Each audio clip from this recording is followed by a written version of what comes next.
کربلا کے بعد کے حالات کیا ہیں؟ کربلا کی جنگ ختم ہوتی ہے حضرت امام حسین کی شہادت پر. جب آپ کا سر مبارک الگ کر دیا گیا تو یہ جنگ ختم ہو گئی. جشن منایا یزیدیوں نے. تقریباً 22,000 کا جو لشکر تھا اس میں کئی مرے بھی تھے، لیکن جلد بازی میں سارے جتنے بھی شہداء تھے سب کو ادھر ادھر بکھیر دیا گیا، لیکن چند سروں کو انہوں نے جمع کیا. خاص طور پر مولا امام حسین رضی اللہ تعالیٰ عنہ کا سر، کیونکہ دلیل کے طور پر انہیں یہ لے کر کے جانا تھا یزید کے دربار میں کہ دکھایا جائے کہ ہماری جنگ بھی ہوئی اور ہم نے کاٹ بھی دیا ہے، ختم کر دیا ہے. کبھی کبھار انسان حیوانیت کا شکار ہو جاتا ہے اور اتنا گرتا ہے کہ جانور بھی ایسا نہیں کرتے. اسی لیے امام غزالی کی وہ بات یاد رکھو کہ انسان کی 3 قسمیں، کبھی افضل ہو جائے تو فرشتوں سے بھی افضل بنتا ہے، اور کبھی نیچے گر جائے تو یہ جانوروں سے زیادہ ذلیل ہو جاتا ہے.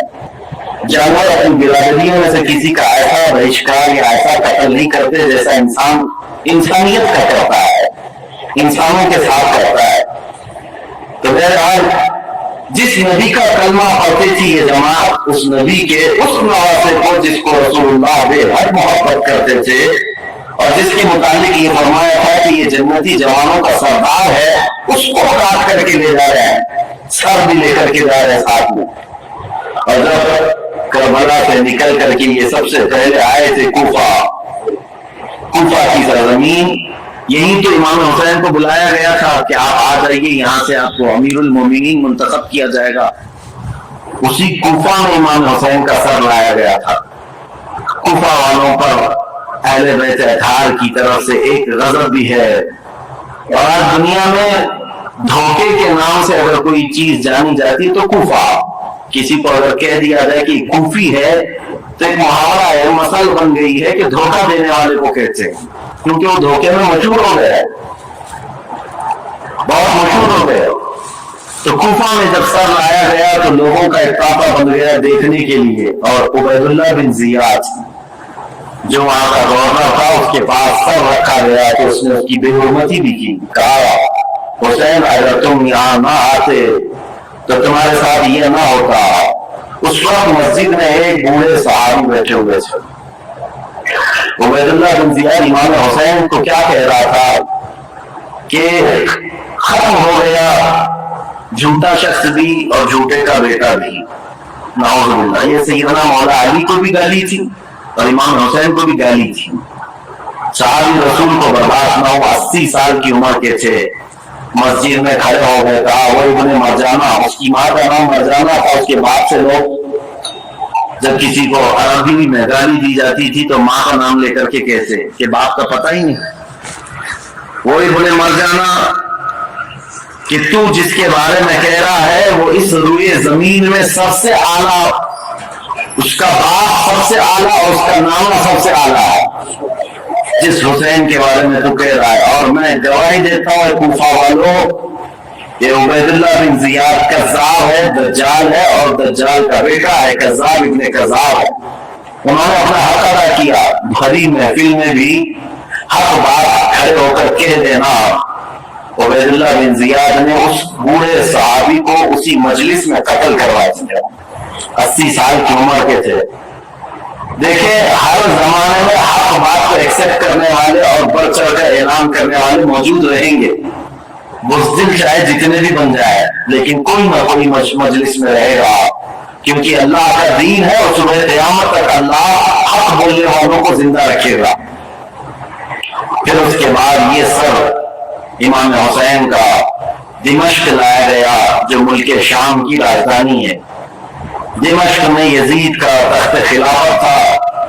وہاں پہلے ہی سے لوگوں میں اعلان ہو گیا تھا کہ کربلا میں جو جنگ ہوئی اس میں لٹا ہوا قافلہ آ رہا ہے. امام حسین کو، ان کے سر کو، ان کے خاندان کی بیویوں کو اور ان کے بیٹوں کو قیدی بنا کر لایا جا رہا ہے. امام زین العابدین امام حسین کے بیٹے جو بیمار تھے کربلا میں، وہ جنگ میں میدان میں نہیں اترے، بیماری کی عالم میں ویسی رہے اور وہ بھی چل کر کے دمشق پہنچے. وہاں پر بتایا گیا ہے دمشق شہر میں تاشے بج رہے تھے، ڈھول بج رہے تھے، باجے بج رہے تھے. امام حسین کا سر آ رہا ہے تو ایک جلوس کی شکل تھی، لوگ اپنے اپنی برآمدوں میں آ کر چھتوں پر کھڑے ہو کر دیکھ رہے تھے کہ یہ جلوس آ رہا ہے۔ اس عجیب حال ہے کہ شاعر نے بہت اچھے انداز میں کہا ہے کہ عجیب امت ہے، قتل کیا شبیر کا وہ بھی نعرے تکبیر کے ساتھ، یعنی ایک طرف اللہ اکبر کہنے والے ہی ہیں اور اسی رب ذوالجلال کے سب سے پیارے محبوب صلی اللہ علیہ وسلم کے نواسے کا قتل کر رہی ہے امت، اور پھر اس کے بعد اس کو گھما ہی رہی ہے۔ جب لایا گیا دمشق تو یہ حالات تھے کہ باجے بج رہے، ڈھول بج رہے، تاشے بج رہے، اور یزید کے دربار میں یہ لٹا ہوا قافلہ جب پہنچا تو یزید نے مگرمچھ کے آنسو بہائے اور کہا حسین اگر تم بغاوت نہ کرتے تو یہ حالات نہ ہوتے، اور اگر میرے سامنے آ جاتے تو میں قتل کا حکم نہیں دیتا۔ یہ سب حالات لکھے ہوئے ہیں، لیکن میرے عزیزو ایک بات ہے میں یہاں پر کلیئر کر دیتا ہوں۔ بعض ایسے لوگ ہیں جو تحقیقات کی بنیاد پر یہ کہتے ہیں کہ یزید تو افسوس کر رہا تھا امام حسین کے قتل پر، وہ راضی نہیں تھا۔ ہم کہتے ہیں یہ قتل ہو جانے کے بعد آنسو بہانا اور راضی نہ ہونے کا ڈھونگ کرنا یہ بات الگ ہے۔ اگر یزید حقیقت میں راضی نہیں تھا تو امام حسین کے قتل کے سلسلے میں جتنے کوفہ میں گئے تھے ان کو قتل کا سزا بھی تو دے سکتا تھا، لیکن سزا کسی کو نہیں دی گئی۔ اس کا کیا مطلب ہے؟ ایک طرف تم رو کر کے لوگوں کو بتا رہے ہو کہ میں اس سے راضی نہیں تھا، اگر تم راضی نہیں تھے تو عبید اللہ زیاد، عمرو بن سعد، شمر، خولی، یہ جن لوگوں نے مولا حسین کے ساتھ ظلم کیا اور ان کے بچوں کو مارا، یزید بھرے دربار میں بلا کر کہتا کہ انہوں نے میری رضا کے خلاف کام کیا ہے، رسول اللہ کے بیٹے کا قتل کیا، لہذا ان کا قتل ہوگا، کہیں تاریخ میں نہیں ملتا ہے۔ تو لہذا یہ ڈھونگ رچانا یہ ایسا ہی ہے میرے عزیزوں کہ صرف اتنا بیان دے دینا کہ ہمیں کھیت ہے، ہمیں افسوس ہے، یہ تو پولیٹیشین جیسے آج بھی کرتے ہیں، سیاسی لوگ، قتل ہو جائے پورا کا پورا گاؤں جل جائے، اس کے بعد تم ایک اسٹیٹمنٹ دے دو کہ ہمیں کھیت ہے، ہمیں افسوس ہے اس بات کا۔ تو کیا اتنا کہہ دینے سے ساری چیزیں ختم ہو جائیں گی؟ اسی لیے میں نے تقریر کی شروع میں ہی کہا لمحے نے خطا کی صدیوں نے سزا پائی۔ کبھی ایک لمحہ خطا ہو جاتی ہے اور اس کی سزا قیامت تک قائم رہتی ہے۔ یہی یزید نے کیا، 3 سالہ دور تھا اس کا، صرف تاریخ میں موجود ہے، اس کی حکومت صرف 3 سال چلی، لیکن ان 3 سالوں کے اندر جو اس نے ہولناک کی حادثہ کیا ہے تو اس کی مذمت اور اس کی وجہ سے اس پر لعنت یہ صدیوں تک جاری رہے گی۔ امام حسین کا سر مبارک جب آیا وہاں پر تو عجیب حالات تھے، کچھ صحابہ بھی وہاں موجود تھے، انہوں نے یہ روایت بھی بیان کی ہے۔ دمشق کے دربار میں جب امام حسین کا سر لایا گیا اس وقت سیدہ زینب رضی اللہ تعالیٰ عنہ نے خطبہ دیا تھا وہاں یزید کے دربار میں، پردے میں تھی لیکن انہوں نے حالات بیان کیے تھے، وہ کرب ہے، وہ درد ہے ان کے خطبے میں، انہوں نے جھنجھوڑ رکھا تھا، حتیٰ کہ جو یزیدی دربار میں کھڑے تھے وہ بے اختیار ہونے لگے تھے، چاہے جیسا بھی پتھر دل ہو لیکن پگھل گیا تھا۔ تو یزید نے یہ دیکھا کہ ہمارے یہاں پر حالات خراب نہ ہو جائے، اس نے سارا نظام بند کروا دیا، لوگوں کو باہر کروا دیا۔ تو امام حسین کے سر کو بار بار وہ چھڑی لگا کر بات کرتا تھا، اور اس کے بعد تاریخ میں یہ موجود ہے کہ امام حسین رضی اللہ تعالیٰ عنہ کا سر مبارک، اس میں روایات میں اختلاف ہے، بعض نے کہا امام زین العابدین کے ساتھ مدینہ طیبہ لایا گیا، بعد میں شہر عسقلان میں رکھا گیا جو ملک شام کا ایک علاقہ ہے، تہخانے میں رکھا گیا تھا، اور تقریباً 450 سال کے بعد وہاں سے مصر لایا گیا قاہرہ میں۔ قاہرہ میں آج بھی امام حسین کا سر مبارک دفن ہے، جو وہاں کی تحقیقات ہے، وہ جہاں پر بھی ہے، لیکن ایک بات تو طے ہے، اللہ تبارک و تعالیٰ نے ان کے متعلق فرمایا ہے کہ ان کو مردہ نہ کہو، وہ جہاں ہے زندہ ہے، شہید ہے۔ اب جب مدینے یہ قافلہ آیا تو بڑا غمگین ماحول تھا پورے مدینے کا، مدینے والوں کو پہلے سے خبر تھی، حضرت ام سلمہ رضی اللہ عنہا میرے آقا صلی اللہ علیہ وسلم کی ایک زوجہ ہے، حضور کی بیوی. ایک مرتبہ حضور اکرم صلی اللہ علیہ وسلم بیٹھے ہوئے تھے، اچانک آپ کی آنکھوں میں آنسو آئے. حضرت ام سلمہ نے پوچھا یا رسول اللہ صلی اللہ علیہ وسلم یہ آنسو کس بات کے؟ کہا کہ مجھے جبرائیل نے آ کر یہ خبر دی ہے کہ میرے اس لخت جگر فاطمہ کے بیٹے کو میری امت شہید کر دے گی، مار ڈالے گی. مجھے اس بات کا قلق ہے، دکھ ہے. اور جبرائیل نے ایک شیشی میں مجھے مٹی لا کر کے دی، اس کربلا کے میدان کی، اور وہ حضرت ام سلمہ کو دے دیا. حضور نے کہا کہ یہ شیشی سنبھال کر کے رکھنا، جس دن دیکھنا کہ اس کی مٹی لال ہو گئی تو سمجھ لینا کہ میرا بیٹا شہید ہو گیا. تو حضرت ام سلمہ رضی اللہ تعالیٰ عنہ اس وقت موجود تھی، باحیات تھی، رسول اللہ صلی اللہ علیہ وسلم کی زوجہ. وہ کہتی ہیں کہ وہ شیشی میں نے رکھی تھی، اور جس دن یہ کربلا کا واقعہ پیش آیا اس دن انہوں نے خواب بھی دیکھا حضور صلی اللہ تعالیٰ علیہ وسلم کو کہ نبی کریم صلی اللہ تعالیٰ علیہ وسلم گرد و غبار جھاڑتے ہوئے اپنے لباس کو جھٹکتے ہوئے تشریف لا رہے ہیں. تو حضرت ام سلمہ نے حضور کو خواب میں دیکھ کر پوچھا یا رسول اللہ صلی اللہ تعالیٰ علیہ وسلم کون سے لمبے سفر سے آپ تشریف لا رہے ہیں کہ گرد و غبار آپ جھاڑتے ہوئے تشریف لا رہے ہیں؟ میرے آقا صلی اللہ تعالیٰ علیہ وسلم نے فرمایا ام سلمہ میری امت کے اشقیاء نے میرے بیٹے کو اور میرے خاندان کو کاٹ دیا، قتل کر دیا کربلا کے میدان میں. ان کی سب کی لاشیں میں جمع کرتا کرتا سب کو دیکھتا ہوا وہاں سے آ رہا ہوں، کربلا کے میدان سے تھکا ہوا. حضرت ام سلمہ کہتی ہیں کہ میں گھبرا گئی، یہ خواب دیکھی تھی رات کو. صبح وہ جلدی اٹھتی ہیں، یہ عاشورہ کا دن تھا. وہ فرماتی ہیں کہ میں جلدی سے جا کر اس شیشی کو یاد کرتی ہوں جو میرے آقا صلی اللہ علیہ وسلم نے مجھے زندگی میں دیا تھا. وہ ویسی سنبھالی رکھی ہوئی تھی، جا کر دیکھا تو اس شیشی کے اندر مٹی نہیں پورا خون جمع تھا. حضرت ام سلمہ کہتی ہیں میں نے مدینے والوں کو اسی دن اطلاع دے دی کہ اے اہل مدینہ رسول اللہ کا بیٹا شہید ہو گیا.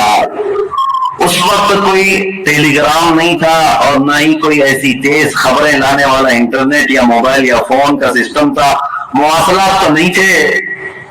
خبریں جو آتی تھی کوئی قاصد خبر لے کر کے آتا تب پتا چلتا، وہ بھی خبریں کبھی 8 دن کے بعد 10 دن کے بعد پہنچتی تھی. لیکن مدینے والوں کو اسی دن خبر پہنچ گئی تھی کہ امام حسین کا قتل ہو گیا. یہ حضرت ام سلمہ نے خبر دی تھی. مدینے والوں نے آ کر کے پوچھا کہ یہ حالات ایسے ہو گئے. اس کے بعد پھر اس دن سے لے کر ہر دن مدینے والے انتظار میں رہتے کہ رسول اللہ کا یہ خاندان اہل بیت کب یہ واپس مدینے آئیں گے.